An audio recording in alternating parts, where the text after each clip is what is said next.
what actually happens to you when you train to become a Green Beret? Well, basically, a lot of it revolves around, infantry skills and the use of weapons.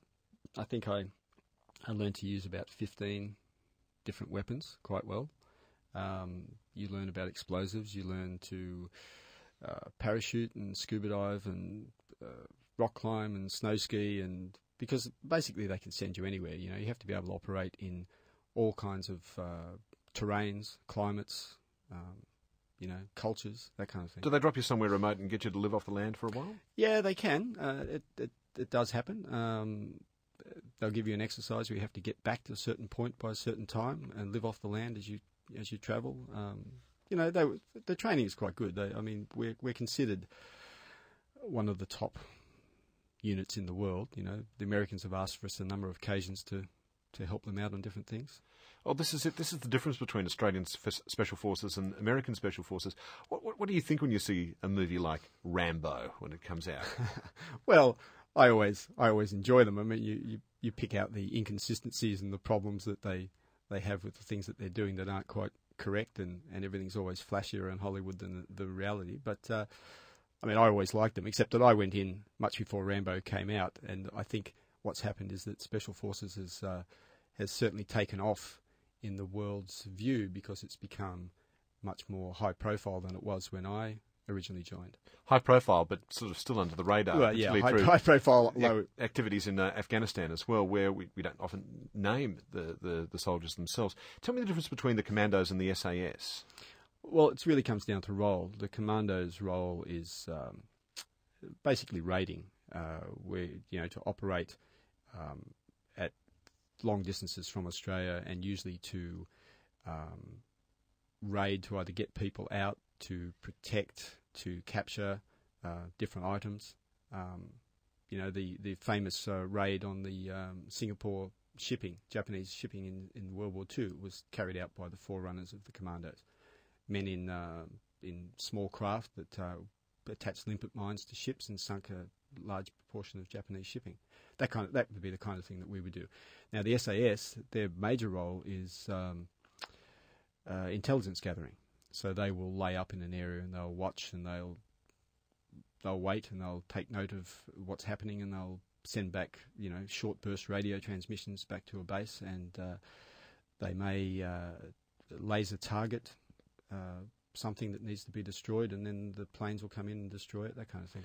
So as a commander going into these operations, a premium is then put on stealth, going in with a minimal amount of visibility and a medium amount of in violence, I suppose, as well. Is it fair to say that?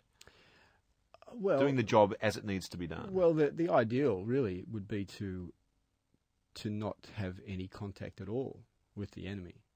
I mean, the idea would be to get the job done, to get back out, no one killed, everybody happy. And that's what you do with the Greyman. Yeah. You get in there, and they don't even know you've been there, really, do they, most of the time? No, they don't know who we were, why, this child's disappeared, and, everyone's happy except for them, pretty much. So, John, why did you leave the Commandos? Well, I can't remember what year it was, but I found out that the Australian government at the time were sending the SAS to train the Indonesian Special Forces. Kopassus is what they're called. Now, these guys have the worst human rights record you can imagine. They're just shockers. Basically a bunch of thugs. And here we were sending the SAS to train them. Now, if you played tennis against a tennis champion, you would get better, right? So the SAS are very well-trained people. You take their skills over, teach them to a group that's a bunch of thugs who aren't as well-trained, and of course they'll get better at what they do. So this didn't sit well with me, and I kind of mulled over it for quite a while, and finally I went up to my intelligence captain and I said, I just want to talk to you, sir, about this sending the SAS to train the Indonesian Special Forces. He said, yep. I said, well, it's just plain wrong. And he said, I agree with you. He said, but it's the way of the world. And I said to him, well, not my world. And after that I quit. Can you do it just like that? Can you just say, I resign? And well, what I did was I I put in leave of absence and I headed off to the Middle East for about 6 months. And I think I was in Israel, and I decided that, okay, it's time to end this. So I sent a letter back saying that I want to resign, and left it at that. And that was fine. I thought, great, end of story. And they didn't fight to hang on to you because, I mean, you'd received all this training.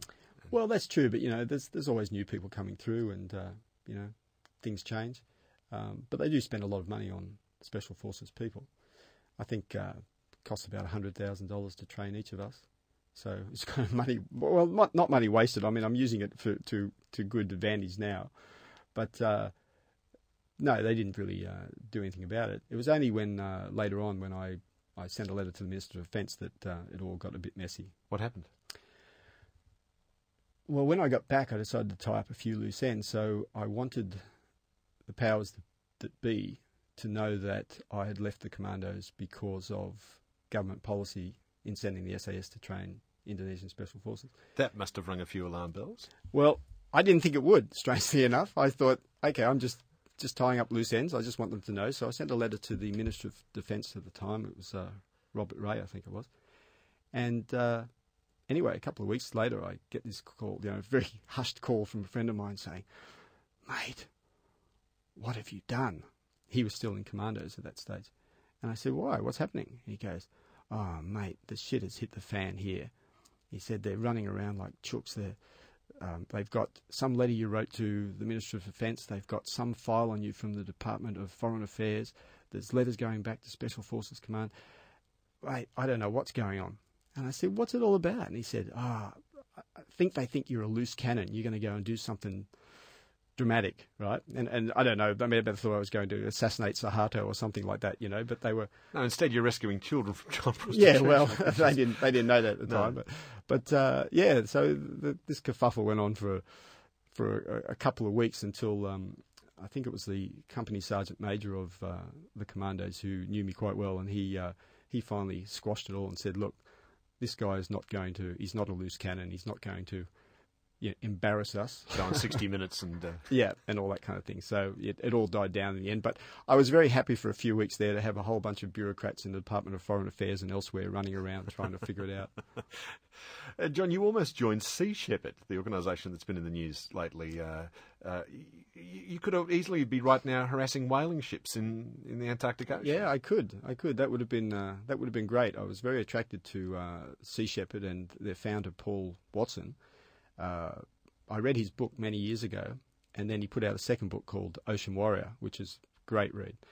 And after that book, I thought, yes, I want to do something with these people. So I was so impressed with him. I'd left the commandos by that stage, and I actually sent him my Green Beret because I felt that he was actually using covert operations for a good cause. So I wrapped up the Green Beret, put it in one of those post tubes and mailed it off to him. Anyway, he sent me a letter back saying, very appreciative of the Green Beret. We're going to put it on the bridge of our flagship, which I think was the Farley Mowat at that stage. And we'd be very interested in having someone with your skills join us, which I was quite interested in. So to do what? Covert operations. What would that be? It would be things like... getting onto whaling ships like the recent ones that were, well, my idea would be to get on but not get caught. They